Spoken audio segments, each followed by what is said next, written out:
Selamat malam semuanya, perkenalkan nama saya Rica Raki dari kelas 1 EB11. Di sini saya akan menjelaskan tentang penawaran pasar.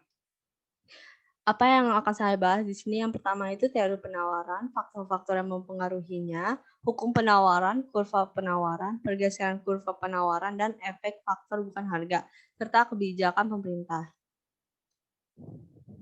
Yang pertama teori penawaran. Penawaran adalah banyaknya barang yang ditawarkan oleh penjual pada suatu pasar tertentu, pada periode tertentu, dan pada tingkat harga tertentu. Jumlah barang yang ditawarkan adalah didefinisikan sebagai jumlah barang yang ingin dan dapat ditawarkan pada harga tertentu. Yang kedua, faktor-faktor yang mempengaruhi, yaitu ada harga, teknologi, tujuan perusahaan, harga barang lain, biaya faktor produksi, dan ekspektasi atau ramalan. Ada hukum penawaran, yaitu yang berbunyi semakin tinggi harga suatu barang, semakin banyak jumlah barang tertentu akan ditawarkan oleh para penjual. Sebaliknya, makin rendah harga suatu barang, semakin sedikit jumlah barang tersebut yang ditawarkan. Hukum penawaran akan berlaku apabila faktor-faktor lain yang mempengaruhi penawaran tidak berubah, yaitu adalah ceteris paribus. Yang keempat, kurva penawaran.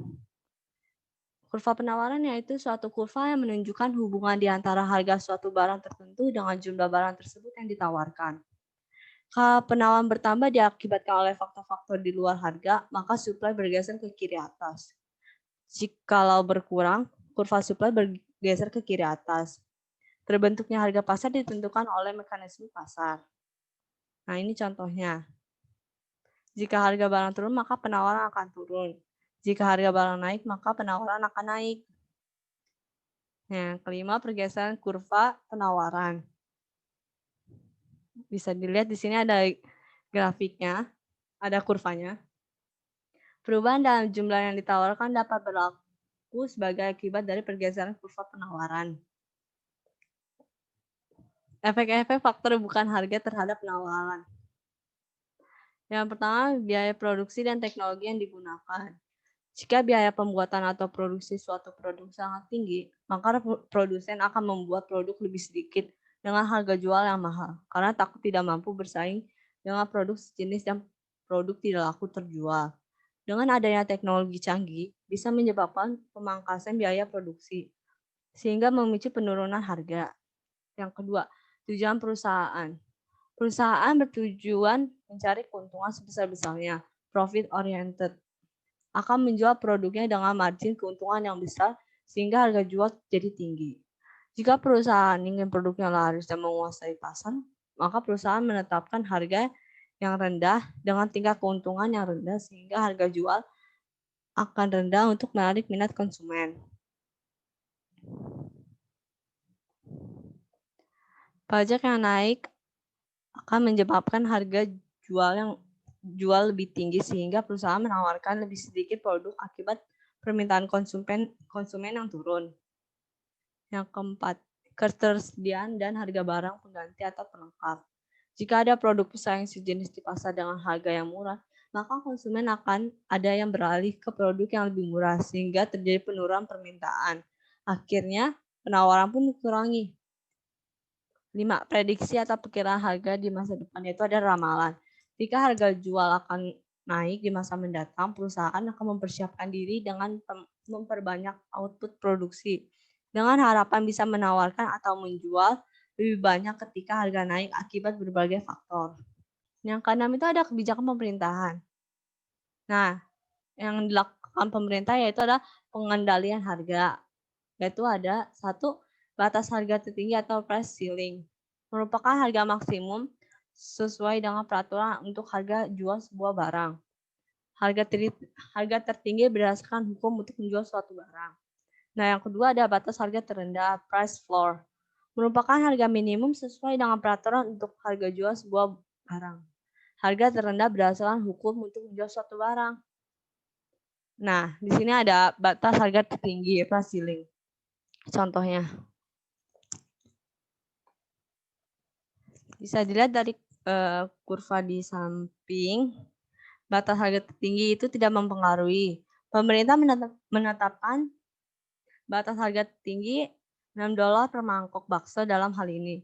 karena harga keseimbangan penawaran dan permintaan $5 di bawah batas. Batas harga tertinggi ini tidak mengikat kekuatan pasar secara alamiah, menggerakkan ekonomi ke arah titik keseimbangan, dan batas harga tertinggi tidak berpengaruh terhadap harga atau jumlah penjualan.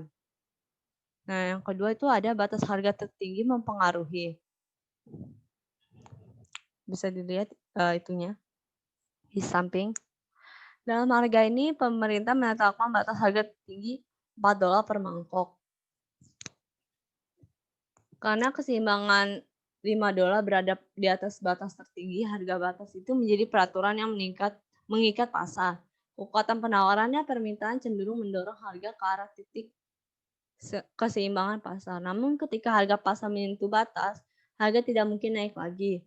Artinya harga pasar sama dengan batas harga tertinggi. Pada harga ini, jumlah permintaan bakso yaitu 120 mangkok, melebihi jumlah penawaran 80 mangkok. Ada kekurangan bakso sehingga beberapa orang tidak dapat membeli bakso pada harga yang berlaku. Ketika pemerintah menetapkan batas harga tertinggi di pasar kompetitif, kekurangan barang akan terjadi dan penjual harus menjatahkan barang yang langka pada sejumlah besar pembeli yang potensial. Berikutnya, batas harga terendah mempengaruhi hasil akhir pasar. Batas harga terendah tidak mengikat. Ketika pemerintah menerapkan harga terendah di pasar, kemungkinan yang dapat terjadi apabila pemerintah menetapkan harga terendah $4 per mangkok dan ketika harga keseimbangan $5. Dalam hal ini, karena harga keseimbangan di atas harga minimum, maka batas harga minimum ini tidak mengikat. Kekuatan pasar secara alamiah mendorong perekonomian ke arah titik keseimbangan. Harga terendah tidak mengikat. Menunjukkan apa yang terjadi ketika pemerintah menetapkan harga minimum sebesar $4 per mangkok. Dalam hal ini, karena harga keseimbangan $5 berada di bawah harga minimum, maka harga minimum adalah persyaratan yang mengikat di pasar. Kekuatan penawaran dan permintaan cenderung menggerakkan pasar ke arah harga keseimbangan. Namun, ketika harga mencapai harga terendah, maka tidak mungkin turun lagi. Harga pasar sama dengan harga terendah. Pada harga ini, jumlah penawaran bakso 110 melebihi jumlah permintaan, yaitu ada 80. Beberapa orang yang ingin menjual bakso pada harga berlaku tidak dapat melakukannya. Dengan demikian, harga terendah yang mengikat menimbulkan kelebihan. Kedua itu adalah pajak. Ketika pemerintah menerapkan pajak atas suatu barang, jumlah keseimbangan suatu barang tersebut akan turun. Artinya pajak mengurangi besarnya pasar di mana dia berada. Nah, yang dapat kita ambil itu adalah pertama, pajak atas suatu barang menghasilkan suatu irisan antara harga yang dibayar pembeli dengan harga yang diterima penjual. Yang kedua itu adalah ketika pasar bergerak pada keseimbangan baru, pembeli membayar lebih mahal untuk mendapatkan barang penjual. Nah, dan penjual menerima lebih sedikit dari penjualan tersebut. Dalam hal ini, pembeli maupun penjual sama-sama menanggung beban pajak. Nah, pembagian pajak. Pembagian beban pajak tergantung pada elastisitas harga permintaan dan penawaran. Beban pajak cenderung jatuh lebih banyak pada sisi pasar kurang elastis, karena sisi pasar tersebut tidak mudah menanggapi pajak dengan cara menyesuaikan jumlah barang yang dibeli atau dijual. Yang kedua, pajak mempengaruhi hasil akhir pasar. Yang pertama itu, pajak mengurangi aktivitas pasar. Ketika pajak dikenakan terhadap sebuah barang, jumlah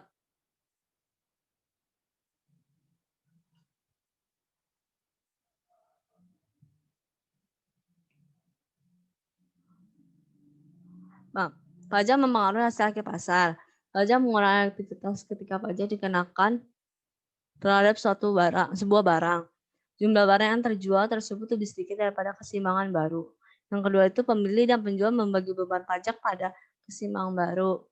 Pembeli membayar lebih besar untuk harga barang, sedangkan penjual menerima lebih sedikit. Apakah ada pertanyaan? Dari saya tidak. Terima kasih atas partisipasinya hari ini. Semoga malamnya menyenangkan.